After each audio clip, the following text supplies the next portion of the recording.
Mga boss, kaway-kaway naman dyan, wala iwanan.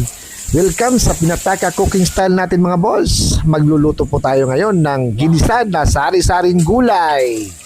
Sa kawaling mataba, mantika'y uminit. Karne ang bida, unang sumilip. Pinakupusan muna sa init ng damdamin. Tapos pinrito, nagmistulang tinder na panaginip. Bawang ang sumunod, nagpapakpak pa. Excuse me po, sabi pa habang nag-aalsa. Sibuyas ang kapatid, drama ang bitbit, napaiyak sa kusina, palang teleseryeng hit. Abay dumating na ang gulay kong trupa.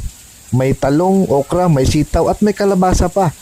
Mikos-mikos silang lahat, parang sayawan, parang TikTok dance sa mainit na kawalan. Lagyan ng kunting asin at paminta, sisuning din para may lasa. Tapos tuyoy paambon lang, wag buhos, baka malasoy-sos, tsunami ang tulos. Haluin ng dahan-dahan, may lambing pa. Para sa lasa'y magsama, walang kahati sa kama. At kapag handa na't bumango sa paligid, tiyak pati kapitbahay ay mapapakinig.